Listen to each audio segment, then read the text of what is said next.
रहीम नाजरीन अस्सलाम वालेकुम, मैं हूँ इमरान वसीम। नाज़रीन, आज 12 सितंबर है, दिन है एतवार का और साल 2021। आज के प्रोग्राम में एक ब्रेकिंग न्यूज़ आपके साथ शेयर करेंगे। ख़बर यह है कि वफाकी वज़रा की तरफ से इलेक्शन कमीशन पर इल्ज़ामात लगाने और तनकीद करने के बाद वज़ीर आज़म हाउस में वज़ीर आज़म इमरान ख़ान की ज़ेर सदारत एक अहम इजलास हुआ। इस इजलास में कुछ वफाकी वज़रा और हुकूमती लीगल टीम के लोगों ने शिरकत की। इस इजलास में क्या डिस्कशन हुई, मौजूदा हालात में जो हुकूमत और इलेक्शन कमीशन के दरमियान ये जो तसादम की सी सूरत हाल बन चुकी है, इस सूरत हाल को अवॉइड करने के लिए, वाइप आउट करने के लिए क्या तजावीज़ पेश की गई, ये डिटेल इस प्रोग्राम में आपके साथ शेयर करेंगे।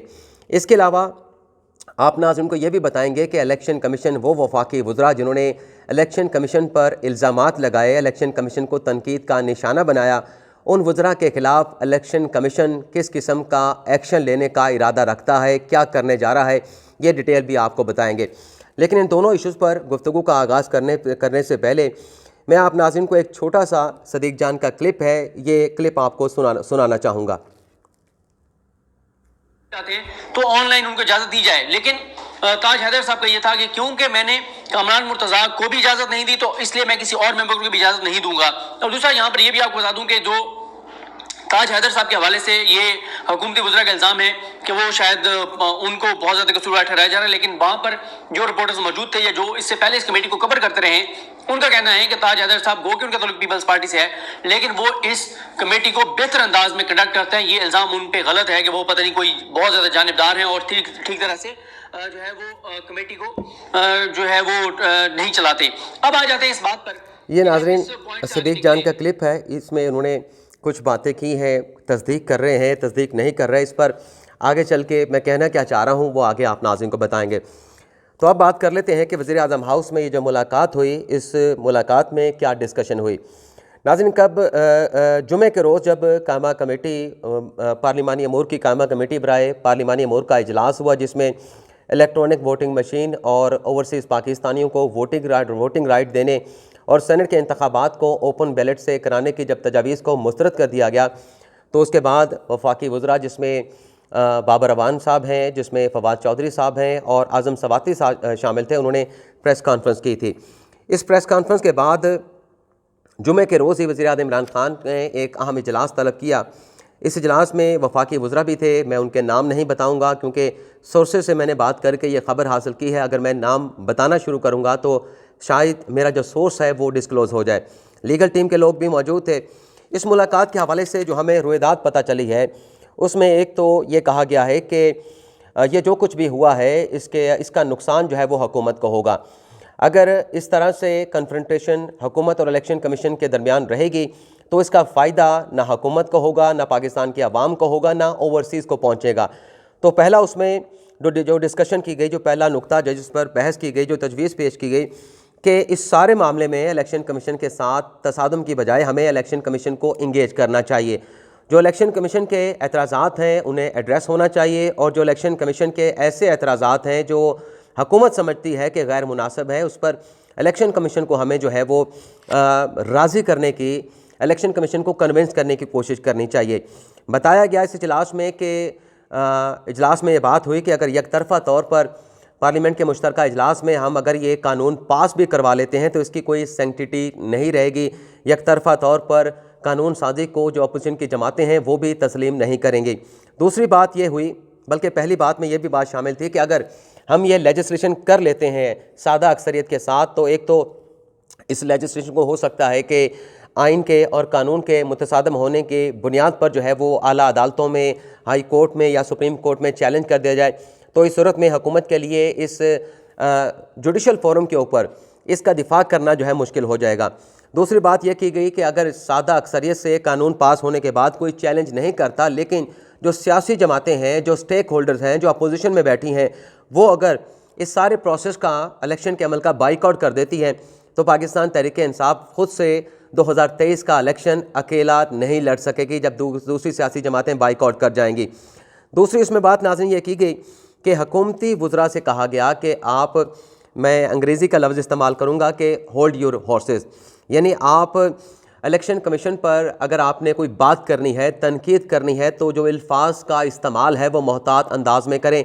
इस तरह के अल्फाज इस्तेमाल ना किए जाएं जिस पर एक आइनी इदारे पर चढ़ाई करने का या उसकी तौहीन करने का किसी किस्म का जो है वो तासुर मिले।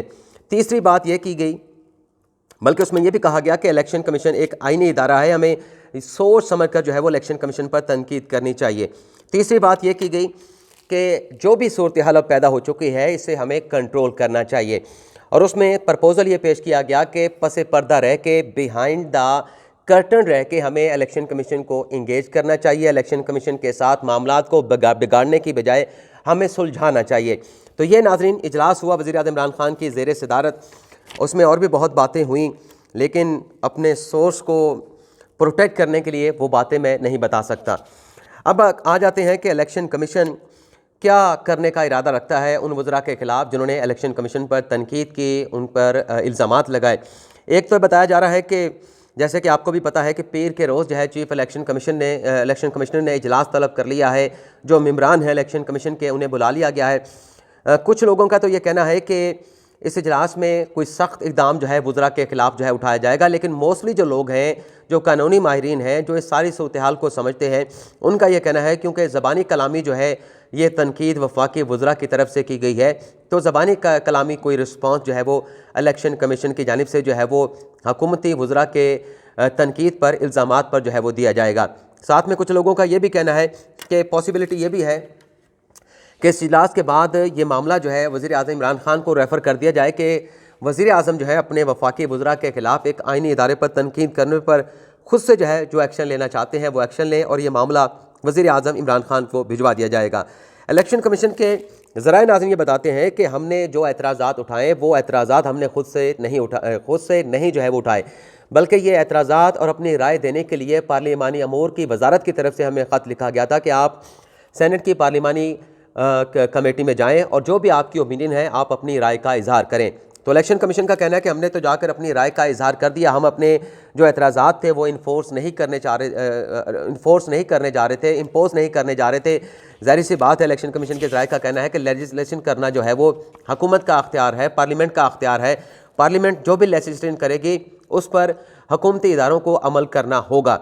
लेकिन साथ ही साथ इलेक्शन कमीशन का ये भी कहना है कि अगर एक ऐसा कानून पास हो जाता है जो आइन से मुतसादम हो, जो कानून से मुतसादम हो, जो इलेक्शन कमीशन के जो अख्तियारात हैं उसे कर्टेल करता हो, उन्हें कम करता हो, तो ऐसी लेजिस्लेशन को ना सिर्फ जुडिशल फोरम पर चैलेंज किया जा सकता है, बल्कि जुडिशल फोरम पर ऐसी लेजिस्लेशन जो है वो कलअदम भी हो सकती है। इलेक्शन कमीशन का कहना है कि हमने ये नहीं कहा कि इलेक्ट्रॉनिक वोटिंग मशीन का, टेक्नोलॉजी का इस्तेमाल नहीं होना चाहिए, बल्कि हमने तो तजवीज़ ये पेश की थी कि 2023 के इलेक्शन में EVM मशीन का इस्तेमाल से पहले, आई वोटिंग के इस्तेमाल से पहले हमें इसका तजुर्बा करना चाहिए। हमें पायलट प्रोजेक्ट जो है वो शुरू करने चाहिए बल्दियाती इंतखाबात में, और जो ज़िमनी इंतखाबात हों, चाहे कौमी असम्बली को हों, चाहे सूबाई असम्बली को हों, वहाँ पर हमें इस टेक्नोलॉजी का इस्तेमाल करना चाहिए। अगर ये टेक्नोलॉजी सही साबित होती है, दुरुस्त साबित होती है और एफिशिएंसी भी नज़र आती है, एफिशिएंसी सामने भी आती है, तो इस सूरत में इस टेक्नोलॉजी का जो है इस्तेमाल किया जा सकता है, इसमें कोई कबाहत नहीं। लेकिन जो माजी के तजर्बात रहे हैं दीगर ममालिक के, उसमें बहुत सारी ऐसी चीज़ें हैं जिनका जायज़ा लेना इंतहाई ज़रूरी है। तो हमने अपने एतराज़ात उनके सामने रखे थे, लेकिन किसी किस्म की कोई बात इलेक्शन कमीशन ने पार्लिमानी कमेटी पर इम्पोज़ करने की कोशिश नहीं की। लेकिन हमारे साथ जो हुआ वो किसी भी आइनी इदारे के साथ किसी को भी करने का अख्तियार नहीं। जिस तरह से कहा गया कि इलेक्शन कमीशन को आग लगा दी जाए, इलेक्शन कमीशन अपोजिशन का तर्जुमान बन चुका है, तो ये वो बातें हैं जिसका कोई जवाब नहीं बनता था। तो इस पर चीफ इलेक्शन कमीशन ने इजलास तलब कर लिया है और पीर को इस पर फैसला होगा कि आया कि वो वफाकी वज़रा जिन्होंने संगीन इल्ज़ामात इलेक्शन कमीशन पर लगाए हैं, पैसे लेने के इल्ज़ाम लगाए हैं, करप्शन के इल्ज़ामात लगाए हैं, उस पर फैसला अब पीर के रोज़ चीफ इलेक्शन कमीशन की ज़ेर सदारत इजलास में होगा। अब हम आ जाते हैं, जो मैंने आपको सदीक जान का ये क्लिप सुनाया, अगर मैं ये बात करता तो शायद बहुत सारे मेरे नाजरीन नाराज़ हो जाते और कहते कि आपका अंदर का पटवारी जो है वो बाहर निकल के बाहर आ गया है। मुझे ज़ाहिर सी बात है, ऐसी बात करते हुए डर भी लगता है कि बहुत सारे दोस्त नाराज़ हो जाते हैं, और मैंने हमेशा कोशिश की है कि अगर तनकीद की जाए हुकूमत पर, हुकूमती वज़रा पर, तो उस तनकीद का मतलब जो है, मकसद जो है बराए इस्लाह होना चाहिए। मैंने कभी तनकीद बराए तनकीद नहीं की। अब इसका मकसद क्या था, अब मैं आपको बता देता हूँ। सानिया निश्चर साहबा, जब मैंने ये वीडियो की थी, जब इलेक्ट्रॉनिक वोटिंग मशीन के हवाले से पार्लिमानी कमेटी का इजलास हुआ था, तो मैंने कहा था कि मैं आधे घंटे की ताख़ीर से गया। आज़म सवाती का जो इलेक्शन कमीशन के साथ एपिसोड हुआ उसमें मैं मौजूद नहीं था। उसके बाद जब मैं पहुंचा था आधे घंटे की ताख़ीर से, तो सानिया निश्चर साहबा जो कि हुकूमती रुकन है, उन्होंने क्या कहा था। लेकिन ये बताने का मकसद फिर एक दफ़ा वाज़े कर दूँ कि जो हुकूमती वज़रा हैं वो किस तरह से पाकिस्तान के अवाम को और वज़ीर-ए-आज़म इमरान खान के साथ गलत बयानी कर रहे हैं और एक किस्म की मुल्क के चीफ एग्जीक्यूटिव के साथ जो है वो धोखा किया जा रहा है। ये आप नाज़रीन के सामने रखना जो है मेरा मकसद है। सानिया निश्चर साहबा ने कहा कि किसी ने भी इलेक्ट्रॉनिक वोटिंग मशीन की मुखालफत नहीं की। इलेक्शन कमीशन कहता है कि पहले पायलट प्रोजेक्ट शुरू किए जाएँ, और इस पर इलेक्शन कमीशन और हुकूमत और अपोजिशन ने एतराज़ नहीं उठाया कि आइंदा इंतखाबात में या इलेक्शन के अमल में टेक्नोलॉजी का इस्तेमाल किया जाए।